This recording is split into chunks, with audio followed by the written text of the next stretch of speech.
Muy buenas noches, buenas tardes, buenos días, estimados y estimadas auditores del bueno, el malo y el feo en sus crónicas de contrabando. ¿Qué mejor título para esta emisión? Hay ocasiones en las que nos arrancamos con los tarros y nos ponemos a hablar de cosas que realmente no manejamos muy bien. Si pusiéramos eso en un gráfico, probablemente el gráfico se inclinaría a que casi siempre lo hacemos. Sin embargo, nos parece que es un espacio libre, al que no le gusta simplemente no lo escucha. Nosotros estamos aquí también con un deseo de compartir, de discutir, de entretenernos también, de pasarlo bien, de ver a los amigos. Y nos parece que si a esa motivación le agregamos un poco de reflexión respecto del acontecer, respecto de aquellas cuestiones que están ocupando de alguna manera nuestras inquietudes o que están ocupando las inquietudes de la ciudad, de un lugar, o del país o del planeta, pues vamos a hacerlo. En esta emisión vamos a hablar sobre Afganistán, que no es ninguna novedad porque todos los medios están hablando sobre Afganistán. La única diferencia que quisiéramos nosotros subrayar aquí es la participación de una persona que nos va a acompañar y que es una persona que viene durante muchos años investigando temáticas relacionadas a la violencia particularmente entre grupos, digamos, dominados en función de prácticas político-militares que de alguna manera asedian sus propias libertades. Entonces nos ha parecido interesante poder invitar a un compañero de estudios del programa de doctorado de la Universidad Austral, Patricio Álvarez. ¿Cómo estás, Patricio? De lo Amigo más, mío. de lo más. Muchas gracias por la invitación, Martín. Gracias, Rodrigo Antonio, por esta conversación de hoy día. Así que ojalá podamos entrarle, claro, es temón, ¿no? Es el tema de la agenda internacional que parece ser más importante hoy día que en otro país, ¿no? Donde Chile miraba no tan de cerca procesos sociopolíticos, como que estaban más lejos, y esto parece tener alguna reverberancia con lo que vivimos, y eso es una oportunidad. Súper.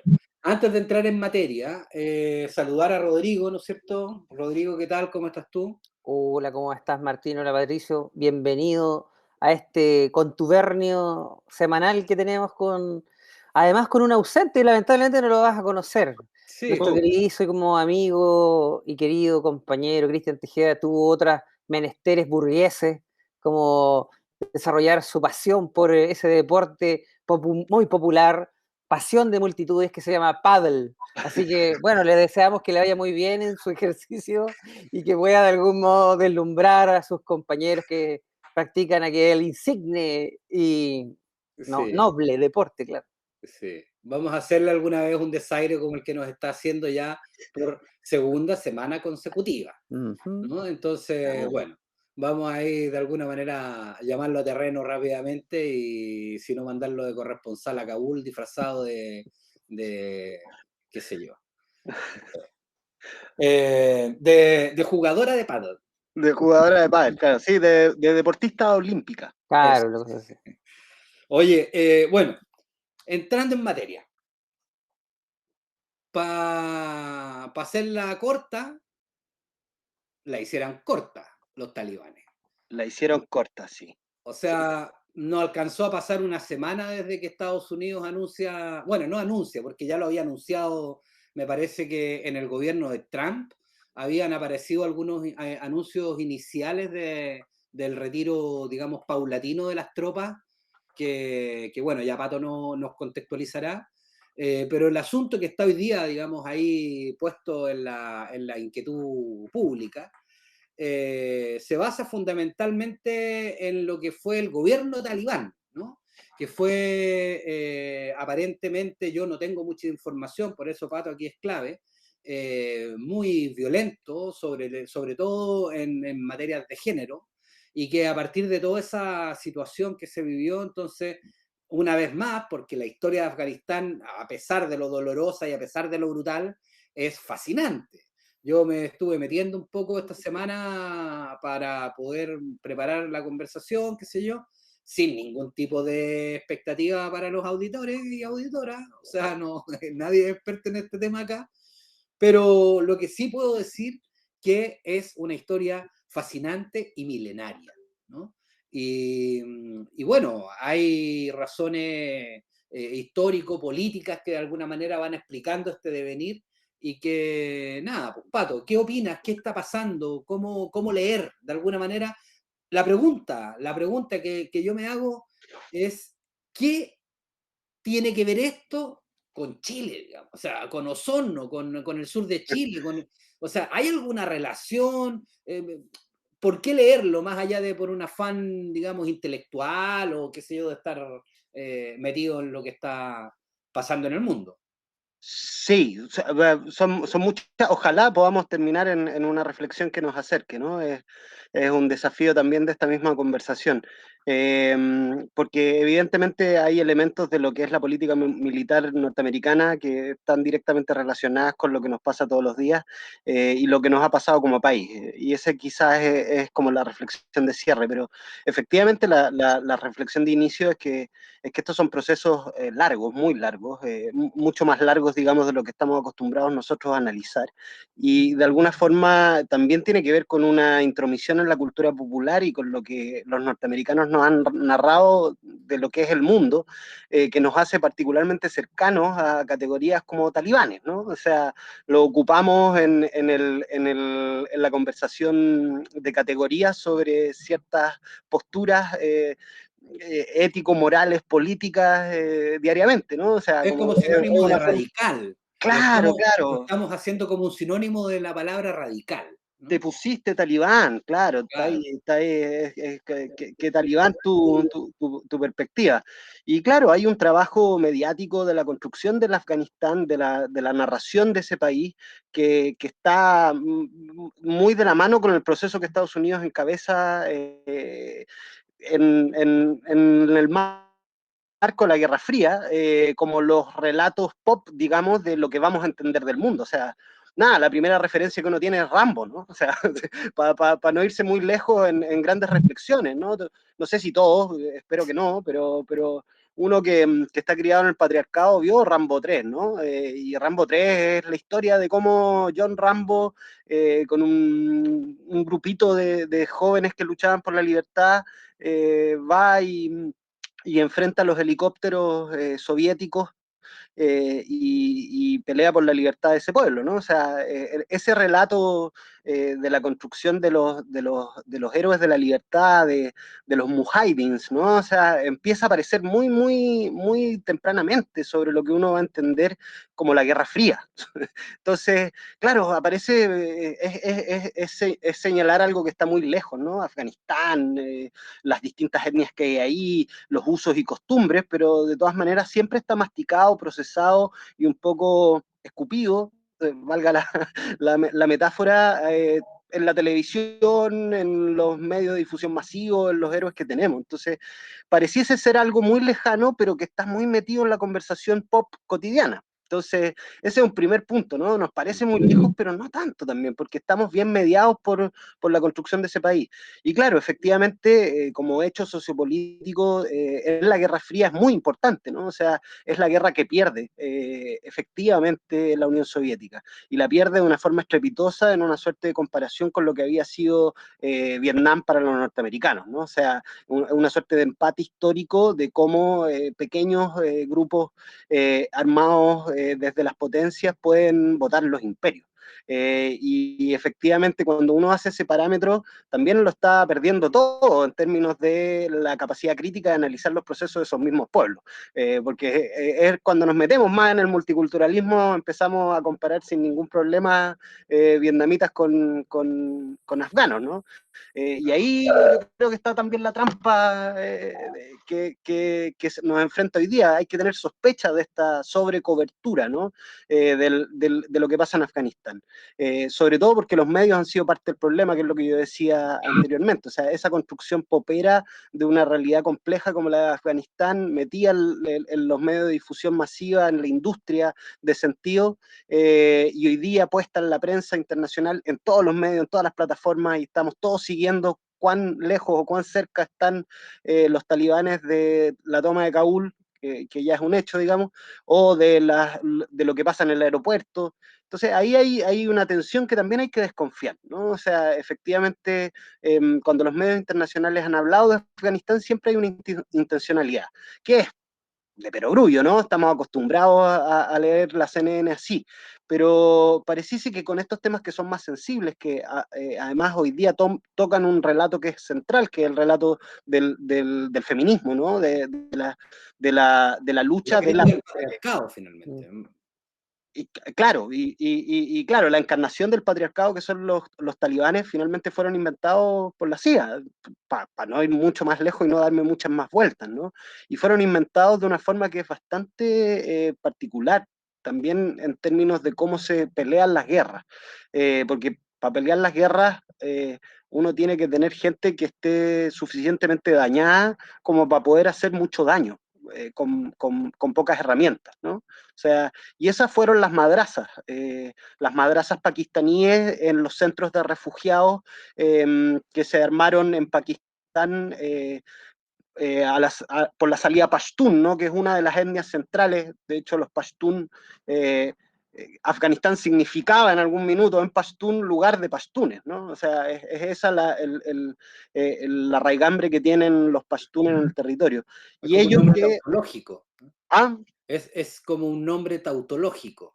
claro, sí, hay más interpretaciones, no voy a entrar en la semántica de idiomas que no conozco, ni siquiera en la toponimia, ni en las posibilidades que eso da, pero efectivamente los pastunes eran una etnia central, ¿no? Y ahí hay una serie de modificaciones que podemos entrar en un poquito más con la diversidad étnica de un país como Afganistán. Pero esa idea central, ¿no? Una madraza que es un lugar donde se enseña un tipo de Islam, una versión del Islam financiada por los wasabí, por Arabia Saudita, ¿no? Que eran en ese minuto los financistas de turno para las operaciones de la CIA, empiezan a reclutar niños que venían de la guerra civil que se había generado contra un gobierno de corte socialista, que había sido particularmente muy autoritario con, bueno, como se toma los socialismos reales las religiones, ¿no? O sea, el Islam en ese sentido era el principal enemigo ideológico y por lo tanto había que combatirlo con todas las armas disponibles. Y cuando eso se plantea en una lógica de Guerra Fría, significa tortura, desaparición, eliminación de pueblos, ¿no? En un país que tiene una diversidad geográfica y una complejidad geográfica que es muy importante. Entonces, Kabul era una ciudad que durante el rey, es decir, en los 60, era una ciudad bajo los parámetros occidentales desarrollada y occidentalizada, ¿no? O sea, que tenía tranvía, que tenía discoteca, que tenía universidades. Eso era el rey, ¿no? Ese relato era como el Shah iraní, ¿no? O sea, como un oriental, citando a Said, como un oriental permitido. ¿No? Alguien que le gustaba veranear en París, que podía hablar de, no sé, de Rousseau, de las libertades civiles, y que es derrocado por una revolución del campo, un campo total y completamente postergado, un campo inexistente, como tan cercana a esa idea que tenemos en América Latina, ¿no? O sea, un campo completamente vacío de los privilegios de esa élite metropolitana, urbana, liberal, central, las libertades civiles, versus un campo que estaba bajo los parámetros tribales de ocupación, ¿no? Que uno puede mirar como no desarrollo o puede mirar como en base a los parámetros culturales que existían ahí. Pero que sí tenía una tensión, ¿no? Tenía una tensión que se manifiesta en un proceso revolucionario que vota al rey. Oye, No solamente vota al rey, lo fusila y lo fusila con toda su familia, ¿no? O sea, Patricio, partimos ahí, Power, dale. una, una, una, una referencia a la constitución de estos territorios, a veces a uno se le olvida y tú lo remitías muy bien, esto es muy, muy antiguo, o sea, tiene una data que uno no logra dimensionar en los parámetros que uno se imagina el tiempo histórico aquí en Latinoamérica.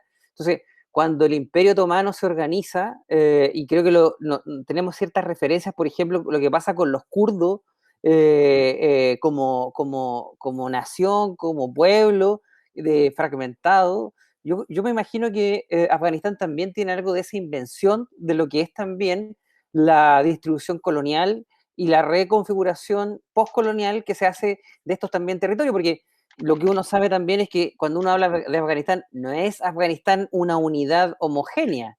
Tú ya lo señalabas No. en términos de ruralidad y centralismo, pero también ahí hay muchas religiosidades metidas, ¿no? Y de hecho se mencionaba hace unos días atrás en las noticias que uno de los grandes temores que tienen algunos habitantes de ciertas zonas de Afganistán tiene que ver con el trato hacia una minoría, o sea, un grupo más bien dicho, de musulmanes que son los chiitas, que parece que están en una condición de oposición más o menos fuerte con los talibanes, pero ¿hasta qué punto esto también es consecuencia también de esta división artificiosa, de esta concepción que nosotros tenemos de Estado Nacional, a propósito un poco del cuestionamiento que hoy día nos estamos haciendo también en torno a qué somos como país, ¿no? De todas maneras, o sea, lo que tú señalas es muy, muy antiguo, anterior a eso, ¿no? O sea, quizás para poder hacer la cita de lo que es la invención colonial del Estado, claro, los pashtunes no estaban divididos entre Afganistán y Pakistán, ¿no? O sea, el pueblo pashtun era un pueblo que ocupaba lo que hoy día son esos dos países Claro, y otros países más allá. Y así todas las otras identidades, ¿no? Los Hatzara, los baluches, los tayikos, los turkmenistanos, o sea, hay son cerca no quiero aventurarme, pero sobre las 30 o 40 etnias que están ahí, ¿no? Y pueden ser muchas más con las distintas variaciones lingüísticas e intercambios que se daban. Era parte de la ruta a la seda, por lo tanto era un espacio donde había mucha integración cultural, mucha negociación, mucho acostumbramiento a la conversación y por lo tanto también a la oposición de los imperios. Afganistán y los pueblos que están ahí tienen una larguísima tradición de oposición a intereses imperiales, ¿no? Desde Alejandro Magno, antes, ¿no? Napoleón, más lo que uno podría decir más reciente. Y lo de Alejandro Magno es notable, ¿no? O sea, hay hasta un relato en las conversaciones, que es medio leyenda, que Alejandro Magno no se quedó mucho tiempo ahí, no pudo generar como generaba sus Alejandrías, no generó la estructura política habitual de ocupación de los macedonios. Y cuando su madre, que tenía una relación bien particular, le pregunta, bueno, ¿por qué? Alejandro no hace nada mejor que mandarle tierra de Afganistán. Se la manda, vaya a saber uno cuánto se demoró en llegar. Es un poco el mito, pero sirve. Y cuando la madre toma la tierra, bueno, dice, bueno, ¿qué va a hacer con esto? Y la tira al jardín. Cuando la tira al jardín pasan las amas de cuidado de la reina Macedonia y tienen un conflicto, ¿no? O sea, una le bota la bandeja, el que le lleva el té, no queda muy claro. Y bueno, y una de ellas agarra el tenedor que tenía y se lo clava en el cogote a la otra ama de cuidado y la mata. Entonces, después la madre de Alejandro le escribe ya, ok, entiendo lo que tiene esa tierra, ¿no? Es uno de los mitos fundacionales, pero se remonta a Alejandro Magno, o sea, en esa antigüedad de un relato, ¿no? Que es esta tierra de pasiones, de efervescencia, de luchas, de múltiples existencias y de mucha muerte también y de mucho conflicto real, venial, sangriento. Entonces las referencias ahí son múltiples. La historia de Afganistán debe ser una de las historias más fascinantes que hay en el mundo, sobre todo por todos estos elementos, y además por las características geográficas que tiene. O sea, son montañas, tiene los pueblos montañeses, nosotros podemos, no sé, pues, leer todo lo que tenemos acá en Chile, por ejemplo, la cultura pehuenche, es una cultura fascinante por el nivel de elaboración que hacen en la conversación con lo natural, ¿no? Las toponimias, la forma en que se nombran los ríos, la forma en que se entiende el mundo desde las montañas. Parecen ser pueblos muy, muy pastores, ¿no? Y cuando son pueblos pastores normalmente está asociado la castración, el manejo del animal como una cuestión cercana a la sangre y, bueno, de ahí el mito guerrero, ¿no? Los múltiples mitos. Pero más allá del mito, se pueden constatar hechos, ¿no? Sí. Es decir, se logran la independencia como protectorado de Inglaterra, vencen a la Unión Soviética, ahora vencen a Estados Unidos. Es decir, es posible que efectivamente se construya un mito y que probablemente, como tú llamas a esta especie de cultura pop, va señalando el camino a través del cual se va construyendo esta narrativa, pero lo cierto es que también hay hechos, ¿no? Pero quiero discrepar contigo para que se cumpla tu anuncio hace un ratito, porque no sé si vencieron a los norteamericanos. Yo creo que a esta altura el partido, o sea, los talibanes en el conflicto con Afganistán, o sea, con Rusia, con la Unión Soviética, de algún modo eran consecuencia del financiamiento yanqui. Y desde esa perspectiva, a mí me da la impresión, y algunos lo están diciendo, no sé con qué base, que finalmente este logro, por decirlo así, militar, casi sin derramar, comillas, casi sin derramar sangre para entrar a Kabul, es consecuencia de cierta complacencia de las potencias occidentales, más allá de que hoy día están preocupados, consternados, pero con el cinismo propio de lo que les otorga ser potencias mundiales, ¿no? Sí, está bien, no es una discrepancia tan grande la que tenemos, porque efectivamente yo creo que, claro, no hay una derrota militar como si fuera, digamos, un acto único, ¿no? Pero en el erario del Tesoro Público, probablemente quienes están estableciendo, digamos, los números y están viendo que mantener, digamos, una ocupación por más de 20 años sin que hayan logrado la estabilidad que se buscaba, es de alguna manera una derrota, ¿no? Es decir, incluso, más aún, es posible que efectivamente, como lo conversábamos al inicio, antes de empezar a grabar, que haya una salida negociada, es decir, que todo esto sea producto de una negociación, que también es posible. La pregunta que habría que hacerse es, bueno, ¿qué es lo qué gana Estados Unidos en una negociación de una naturaleza tan extraña, ¿no?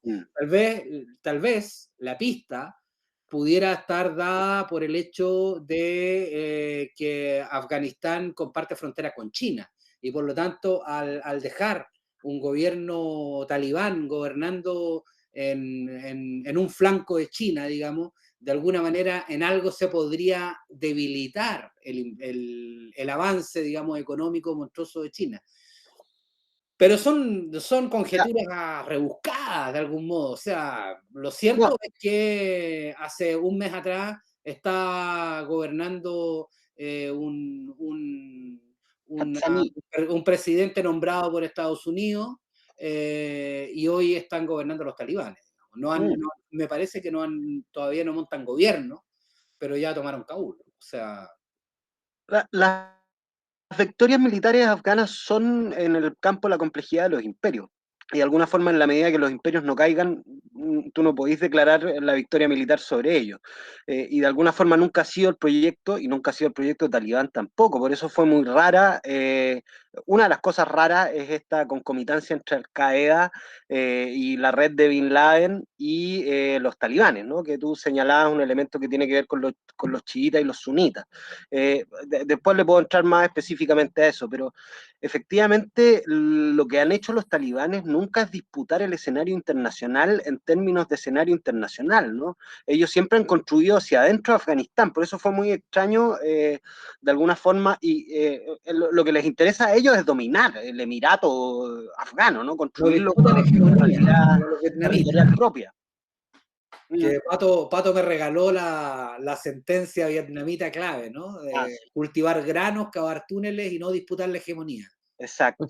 Sí, sí, es la máxima insurgente, ¿no? O sea, que es vietnamita, pero efectivamente en Afganistán se ocupa de la misma forma, ¿no? Los túneles son la estructura central para poder resistir un imperio. Lo subterráneo, que es casi poético, ¿no? Y que es particularmente efectivo, ¿no? En Vietnam eran campos completos, ¿no? Kilómetros de kilómetros, carreteras de suministro, etcétera. Y en Kabul también las cadenas montañosas funcionan de la misma forma. Quizás hacer ahí el punto con respecto a las victorias militares o no victorias militares, sí tienen que ver con el cambio de los posicionamientos geopolíticos de los imperios. Y efectivamente, lo que hace hoy día China es interesante, ¿no? Porque China entra rápidamente a hablar de las cosas importantes. Entonces, uno dice que no, hay tantas cosas más. Sí, efectivamente, pero las cosas importantes son el cobalto, son el litio, son los metales raros que están en Afganistán, que justo están en el lado hacia China. Está Rusia también. Y decir que China, uno de los problemas de seguridad nacional más importantes que tiene, es el Islam, ¿no? O sea, el Islam dentro de China es para ellos, no sé si el más, pero uno de los más importantes problemas de seguridad que tienen. Eh, entonces, bueno, si hacen alianzas ahí, ya tienen otro estilo de conversaciones. Los rusos también lo mismo, ¿no? Los rusos que tienen esta herida, porque efectivamente, al igual que Estados Unidos, salieron de ahí, ¿no? Salieron rápidamente los rusos de ese lugar, más en la dinámica de la Guerra Fría, pero perdieron con la tecnología que tenían. Y quizás eso es lo más particular en términos de ganar o perder, porque cuando tú estás combatiendo en una guerra de drones, ¿no? En una guerra de fuerzas especiales, o sea, donde el nivel de recursos que tú inyectas es muy alto, ¿no? O sea, para generar un SEALs, una unidad especial del ejército norteamericano, tú necesitas muchos millones de dólares para producir a ese sujeto, ¿no?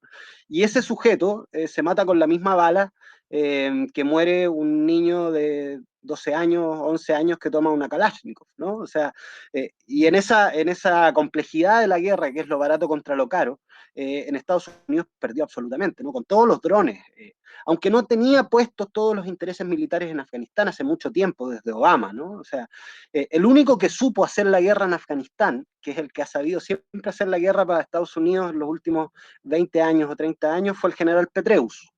Que retomó la máxima norteamericana de la guerra de contrainsurgencia, ¿no? Y ese es uno de los personajes centrales, si a alguien le interesan estos temas, sobre todo leer a Petraeus, leer lo que él ha generado como doctrina norteamericana o como relectura de la contrainsurgencia. Su tesis doctoral fue sobre las lecciones aprendidas de Estados Unidos en Vietnam para el liderazgo. Es interesantísimo, Petraeus. Es el malo perfecto, ¿no? Como de una serie de Netflix, a propósito de las referencias top, porque cae de una forma muy graciosa también, muy de final de temporada. Petraeus cae en desgracia porque le encuentran un amante. Claro. Y claro, y la amante era su biógrafa, ¿no? Él además se había ufanado durante toda su carrera de mostrar a su mujer, que todo esto también es la lógica muy patriarcal. Nos perdonarán todos quienes están escuchando, todos y todas que están escuchando este podcast, pero efectivamente Petraeus es la quinta esencia del militar que vuelve a la casa y tiene a su señora que la está esperando con su pavo de acción de gracias, ¿no? Y hay fotos de eso. Y bueno, y después la señora sale ahí como la gorreada por la biógrafa joven, que tampoco no era una niñita que iba pasando, era una doctora en Derecho, en conflicto internacional, formada en la CIA también. Una biografía rapidísima que tuvo mucho acceso a Petraeus. Era que De todas no. formas, claro. Bueno, pero para ser preparados en la CIA, bien descuidados que los hayan pillado en una FER.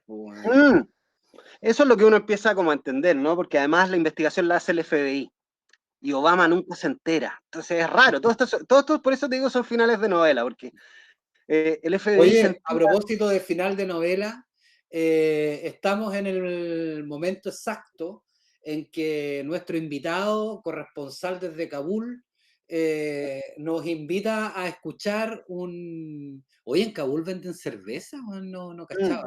Ahora, son los resabios norteamericanos. Claro, lo que va quedando. Decía uno de los comandantes del Vietcong, que se vaya el imperialismo, pero que deje los Philip Morris y la Coca-Cola, decía en ese minuto. Oye, estamos en el momento en que le vamos a dar una señal a nuestro compañero Iván, que es el radiocontrolador de la Radio Universidad de los Lagos, para que invite a nuestras auditoras y auditores a escuchar un tema musical que Pato nos va a invitar. Ah, chuta, ya, qué privilegio. Ya, yo quiero escuchar a los Rage Against the Machines, creo que es la banda sonora de los 90, y a propósito de cultura pop, va, ¿no? Los Rage, la batalla de Los Ángeles creo que es buena, es buen tema, para darle color a la conversación. La Buena, batalla de buena. Los Ángeles, entonces, de Rage Against the Sí, Machine. Buena. Uno no, o como bien tú señalabas, yo estaba haciendo memoria. Momento. Vamos a hacer las cosas en orden. Acabamos de volver del ¿Verdad? corte y vamos a contextualizar a quienes se están sumando a la conversación que estamos teniendo. Estamos con Rodrigo porque Cristian está jugando pádel Es en este verdad. punto. Hay que insistir en esa... Lo tenemos como No tenis, no corresponsal en una tenis. cancha de pádel, bien popular, un deporte de masas. Estamos en esta ocasión divagando un poco acerca de lo que está aconteciendo en Afganistán y tenemos como invitado a un compañero de estudiante también de doctorado en la Universidad Austral, antropólogo, el Pato Álvarez, que lo tenemos acá y nos está compartiendo toda su experiencia como... no sé cómo llamarle a tu tema, pero es que algo así como antropología de la violencia, una cosa así, ¿no? sí, claro, hay referencias, claro. Ah, pucha, y para hablar de la referencia concreta, y yo estaba hablando de Petreus antes, Petreus es que inventa una doctrina dentro del ejército norteamericano que se llamó la Human Terrain System, como sistema humano sobre el terreno, que eran todos los batallones norteamericanos iban acompañados con antropólogos incrustados, ¿no? ¿Cómo Metidos no? Pero ahí, ¿cómo no? que es una práctica muy antigua, uno sabe de la disciplina que viene, pero efectivamente este lo puso ahí, lo puso Nada ahí. personal con los amigos y amigas antropólogas, ¿eh? Ya no, hay, Nada personal. sí, Bueno, de sí. alguna manera hay que alimentar la cultura pop igual, pues. No me cabe duda que las películas se hicieron así, pero pues, ¿sabes? Yo lo que te quería comentar es cuán importante es este conflicto en términos históricos, porque creo que yo recuerdo de niño, y a lo mejor Martín me acompaña, que es más o menos de mi edad, es mayor en realidad, Pero me veo eh, menor. Es que, contemporáneo como Levi Strauss, que claro, no fue. exactamente, que de alguna manera este conflicto de niño fue el primer conflicto que yo supe que había como conflicto internacional. Bueno, Todas las Rambo 3, otras pues, había weón. una nota de la guerra entre, pero claro, en esa, claro, uno ahora lo entiende en esa épica de la televisión nacional de ese momento, de un conflicto de liberación igualmente frente al marxismo-leninismo encabezado por la Unión Soviética. Entonces, era un elemento de propaganda en ese momento para nosotros. Y fíjate que de alguna manera, cuando partíamos hablando de la relación que tiene con Chile, tiene mucha relación. Si este conflicto se ha usado muchas veces para alimentar en nosotros determinada información, hoy día también lo está haciendo, sin duda. Así es, así es. Santiago Pavlovich tiene despacho desde las cavernas de los talibanes. Yo creo que, a propósito de lo que tú me preguntabas de esta disciplina extraña, yo debo reconocer ahí, yo me formé como corresponsal de guerra, además, en la Academia de Guerra del Ejército de Chile, y efectivamente, uno de los referentes ahí era Santiago Pavlovich, despachando desde los túneles de Kabul. Ah, buena. Sí, Oye, vamos a ponerle un poco de vinculación, ¿no? Con lo que está pasando en otras partes del mundo también. Conversábamos al inicio, antes de comenzar a grabar con Rodrigo, respecto del tema de la negociación y respecto de una imagen que yo quisiera compartir, pero siempre me ocurre que no sé compartir. Ahora voy a compartir. Va a Voy tener que a- escribirle para los radioescuchas. Claro, no quiero compartir, decía mi hijo cuando chico. No, Claro. pero para la gente que nos está escuchando en la radio, lo que estoy compartiendo es una imagen que se viralizó hoy. No sé si la ven, Sí, Pato, sí, perfecto. Rodrigo. Sí, sí. Ya. Esta imagen se viralizó hoy día. Es una imagen de un grupo de mujeres afganas, todas fuertemente armadas. Ahí Pato podría decirnos incluso qué tipo de armamento tienen. Yo veo ahí una... ¿Es un AK ese o no? Sí, claro, una Kalashnikov antigua, digamos, de fabricación soviética, con el tipo cargador. Un par de low. Hay RPGs también atrás. Claro. Bueno, Tristemente célebre en la historia de este país. Claro. mujeres Y aquí musulmanas, rebotan, allá no. mujeres musulmanas armadas, con la viralización indicaba básicamente que se trataba de un grupo importante de mujeres que se están resistiendo en este momento al asedio a Kabul. Lo cierto es que el diario La República del Perú lo desmiente. Hay un ejercicio aquí bien interesante de construcción de la fotografía, donde finalmente establecen que la imagen es real, es decir, fue tomada en Afganistán, efectivamente hay un grupo de mujeres ahí, pero fue una imagen que a través de la búsqueda inversa de imágenes, verificador de la República detectó que la fotografía difundida en redes fue capturada el domingo 4 de julio del 2021, más de un mes antes de que la capital de Afganistán fuera tomada por los talibanes. Eso.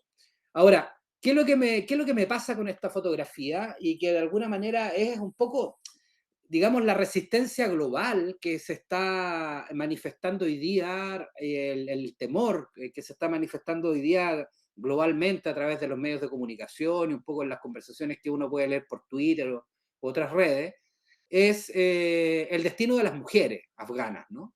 ¿Qué es lo que va a pasar bajo un gobierno patriarcal y tan radical, ¿no? Como la expresión islamista que sostienen los talibanes. A mí me ocurre con esta cuestión lo siguiente. Le sugería a Rodrigo hace un momento atrás el hecho de que, bueno, en un contexto global, donde efectivamente lo que está aconteciendo es que todas las instituciones empiezan a tambalear frente al paulatino poder ciudadano, ¿no? La ciudadanía empieza a ejercer presión sobre distintas instituciones, ¿no? Nada hace suponer de que efectivamente no vaya a haber una resistencia ciudadana también contra el gobierno talibán. ¿Qué es lo que pasa? Lo que pasa es que las declaraciones, las primeras declaraciones de los voceros talibanes están estableciendo como una especie de moderación respecto de la experiencia originaria del gobierno talibán en el año 96, ¿no? En aquella época la brutalidad contra la mujer fue, bueno, cuestionada a nivel mundial, qué sé yo, sancionada y todo lo demás, pero hoy día pareciera que ellos están en un esfuerzo institucional como el mismo esfuerzo institucional que puede tener cualquier gobierno que se vea asediado por la ciudadanía, es decir, mostrar alguna disposición de respeto. A mí lo que me llama la atención de esto y que me resulta tal vez un poco gracioso es que este esfuerzo no se lo cree nadie, pero no se lo cree nadie, y no porque no sea genuino, a lo mejor genuinamente la generación de talibanes que hoy día está al frente está en una disposición más moderada de la que fueron los de la generación anterior. Muy probablemente así sea. Sin embargo, efectivamente hay cuestiones que son de fondo, ¿no? O sea, hay una mirada teológica que está sosteniéndose. Hoy día leía que en realidad es una interpretación errada del Islam la que hacen los talibanes según una investigadora árabe, de la católica, me parece que le entrevistaban a ella. Pero el tema está en eso, ¿no? ¿Cómo se va a dar hoy día? Porque hoy día la situación no es la misma que en el año 96. El No, poder pero global y la ciudadanía tiene un empoderamiento que no lo tenía el año 96, y tengo la impresión de que ese factor, el factor de presión ciudadana, no va a estar ausente en lo que acontezca de aquí para adelante en Afganistán. Es que nunca lo estuvo, ¿eh? Yo lo único, antes de darle la palabra, disculpa Patricio, tú eres el protagonista, yo lo único que diría es que siempre ha habido, o sea, el tema del conflicto ciudadano en términos occidentales creo que no es la conceptualización adecuada, porque ya creo que me da la impresión que esto que señalaba Patricio hace un momento atrás, de los grupos étnicos, la etnicidad es mucho más relevante en términos de lo que significa mi posicionamiento frente al resto, no mi posición de ciudadano frente al Estado, porque aquí el Estado en realidad, no. De hecho ellos los talibanes actualmente... La palabra Estado y coloca poder. Bueno, es que es diferente, porque de alguna manera los talibanes nunca dejaron de tener poder, nunca, y nunca existió el Estado propiamente tal. Pero a mí lo que me preocupa, fíjate, ayer escuchaba una entrevista a este periodista Said, este chileno que está allá, y señalaba que había tenido entrevistas con algunas personas, mujeres, y mujeres, comillas, intelectuales, artistas, que señalaban justamente que temen por su vida por el cultivo del arte que realizan. Y había una que me llamó mucho la atención, decía, yo practico hace 10 años cello, pero no puedo practicar cello porque es un instrumento occidental. Entonces, finalmente, eso a mí me significa dos cosas, o dejo de hacer cello o mejor me muero. Entonces, resuena también aquí una cuestión bien dramática que de repente uno no puede dejar de ver en perspectiva, y que de algún modo tiene su raigambre en este elemento religioso, que creo que no hay que perder la pista hasta qué punto es tan religioso o no. Yo no lo tengo tan claro hoy día. No sé si qué dirá Patricio. Lo interesante tiene que ver con que hoy día no son ellos, son ellas, ¿no? O sea, diría Galeano en una crónica antigua. Y las mujeres en este sentido siempre han sido campo de narrativas, de narrativas de construcción de poder, ¿no? Cuando los soviéticos estaban en la ocupación, levantaron la figura de la mujer. Los soviéticos la levantaron desde la posibilidad que tenían las mujeres en la cultura socialista de desarrollarse de igual forma que los hombres, ¿no? O sea, y lo pusieron como un elemento narrativo diferenciador de ese Islam que se propugnaba desde las fuerzas mujahidines, ¿no?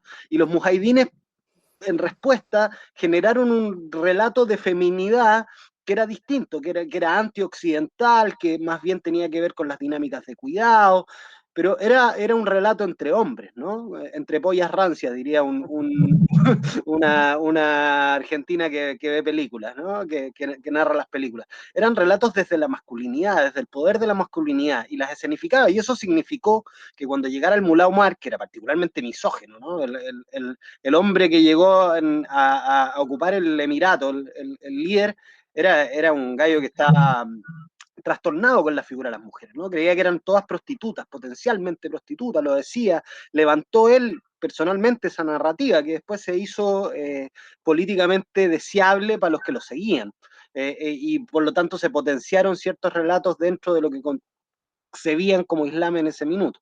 Pero efectivamente eran narrativas de hombres, ¿no? Que posicionados desde el poder generaban una respuesta. Ahora, ¿qué van a decir ellas? ¿No? ¿Qué van a decir las mujeres que están hoy día viviendo? ¿Cuáles van a ser las cadenas de solidaridad, las cadenas de resistencia, las cadenas subterráneas de oposición a los órdenes patriarcales, que son las mismas reflexiones que uno podría tener acá? ¿No? O sea, no estamos hablando de un tema de, y digo mujeres, ¿no? Con todas las bemoles que eso significa, ¿no? Con todas las posibilidades, con todas las diversidades que traen. Pero efectivamente, hoy día no tenemos claro, ¿no? Porque lo que pasó con el IPG en los Peshmerga, en los kurdos, es una figura muy potente, ¿no? Yo creo que es de los relatos transformadores en lo internacional más interesantes, así como los zapatistas y los caracoles de buen gobierno, digamos, otras experiencias que efectivamente tienen epistemes distintas, tienen criterios de construcción relacional diferentes, y eso está cerca, ¿no? Dentro de esta experiencia. Entonces, no sé qué van a hacer ellas, ¿no? Entre comillas, ¿no? El ellas, entre comillas. ellos, podría uno decir, ¿no? ¿Cuáles van a ser las posibilidades de resistencia que se generen desde lo femenino? Porque aquí sigue imperando un relato patriarcal de la historia del conflicto y de la guerra. Y eso puede ir cambiando. O efectivamente ha ido cambiando. No desde los talibanes, efectivamente ellos dicen que hay un recambio generacional, pero claro, son más hábiles en el uso de las narrativas tecnológicas actuales. El Daesh, por poner un ejemplo que es lateral, pero que funciona, habla mejor el lenguaje de Hollywood que el Hollywood actual, ¿no? Habla mejor el lenguaje de Netflix y de las redes sociales y de Twitter que cualquiera de los otros. Es una maravilla en ese sentido comunicacional, lo que han generado este estilo de identidades que uno dice, bueno, quieren volver al siglo VI, pero tienen el mejor manejo comunicacional que se ha visto en los últimos 15 años, ¿no? Mejor que la Coca-Cola o cualquiera. Porque, claro, la comunicación para ellos es central, sobre todo en Afganistán, además. Imagínense, porque el gran relato común en un pueblo tan diverso como ese es la referencia al Islam. Si en ese sentido los norteamericanos en la confección de los mujahidín, de los talibanes, que están en el origen, fueron clave. Hay una lectura cultural muy profunda. Por eso Petraeus tenía razón, para dominar hay que tener antropólogos, ¿no? Porque esa narrativa, cómo se construye,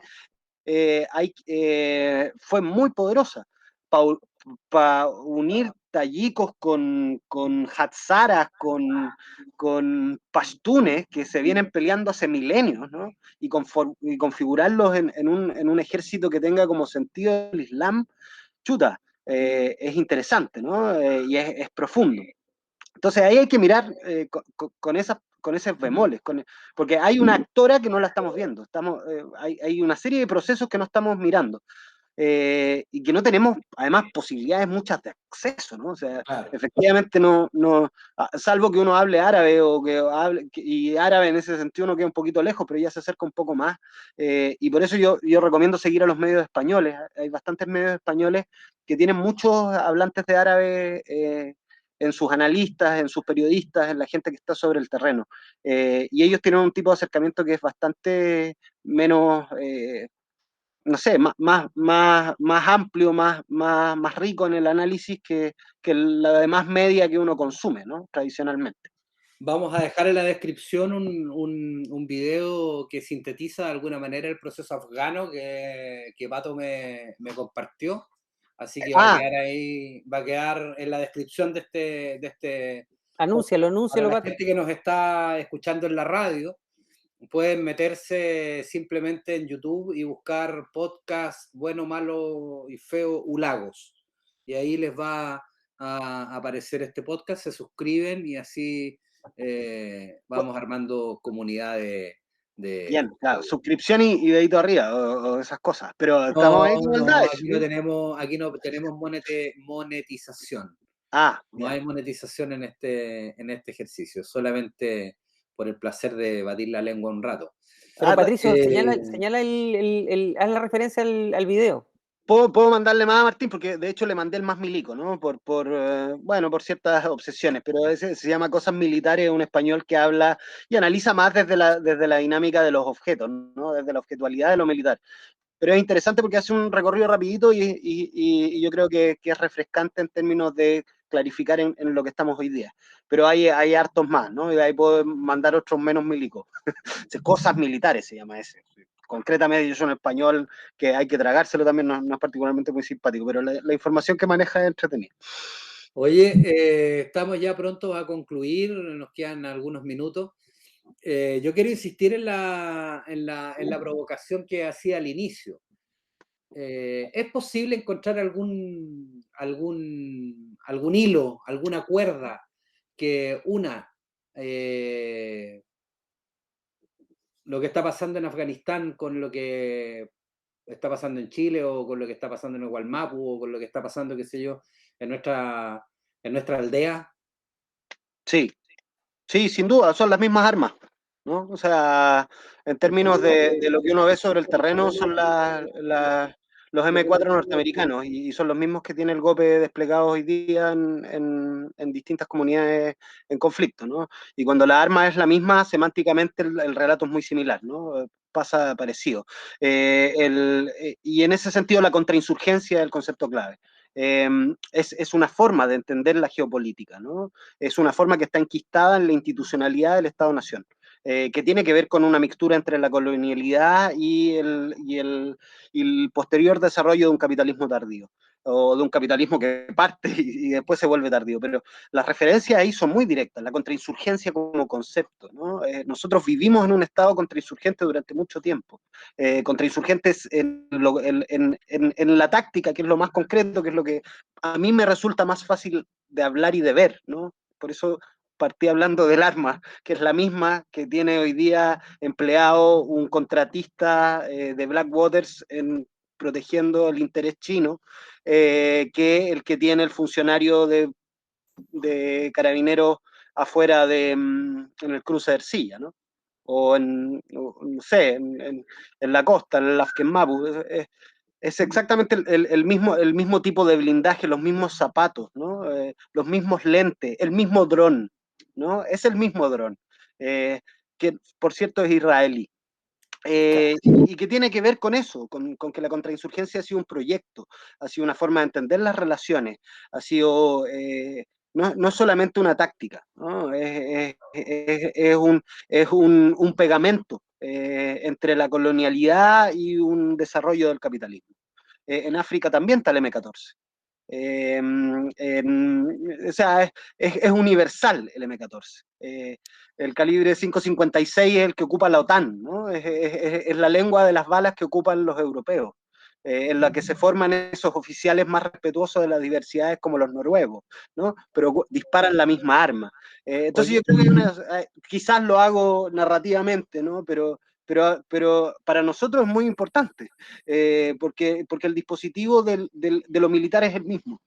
Uno podría hablar del complejo industrial militar, ya, no, más concretamente, ¿no? Si uno se fija en las balas que se disparan, en las balas que matan, en los ojos que se vuelan, ¿no? Los ojos que se volaron durante el estallido son de la Hatsan, que es una escopeta turca. Y Turquía tiene enormes intereses en lo que pasa en Afganistán también, ¿no? Tiene población turca en Afganistán. Entonces, claro, ahí la aldea global, el sueño neoliberal aparece desde una forma media oscura, pero aparece. Claro. Ahora, pero qué interesante lo que señalas tú en leer las similitudes desde el objeto, porque de repente muchas veces el objeto puede pasar más inocentemente o más accesorio, y no reflejar su condición, dijera Heidegger, de disponer del usuario de tal manera que de algún modo te configura hasta en tu subjetividad, ¿cachai? Porque lo describiste así para mí me evocó ese concepto que de algún modo muchas veces requiere de esa semiótica que de algún modo le sitúe en una narrativa que muchas veces pasa por alto, ¿no? Pero buena, me pareció interesante. Sí, pues, Sí, es el bueno, reloj de Cortázar, ¿no? No es a uno al que le regalan el reloj. Exactamente. O los cuchillos que también se conflictúan en Borges, ¿no? Borges creo que tiene una donde los cuchillos se enfrentan. no entremos al tema Corvo, que de aquí no terminamos el programa. No, claro, tendríamos que hablar de Arostica. Oye, bueno, estamos dando por finalizada ya nuestra conversación. Pato, agradecerte tu cariño, tu buena onda, tu pasión. y tu pasión, claro. Es una pasión bizarra, lo sabemos, pero bueno, todos tenemos Todos alguna pasión tenemos. bizarra, ¿no? Sí, claro, sí. Claro, son obsesiones raras, ¿no? Que comparto además con gente con la que no sé, no podría conversar de otros temas. Pero Rodrigo, encantado, muchas gracias por la entonces, invitación. Creo que creo que es lo que hay que hacer. Además, el podcast la lleva. Es una forma de comunicación muy directa, de narrativa. Bueno, ahí voy a dejar otros en este video que sea interesante de visitar. Ramón Lobos, me acuerdo de él, por ejemplo. muchísimas gracias. Rodrigo, Patricio, nos vemos en una próxima emisión. Un saludo a todas y todos los auditores y muchísimas gracias por haber escuchado el programa. Nos vemos entonces pronto y hasta la vista, baby.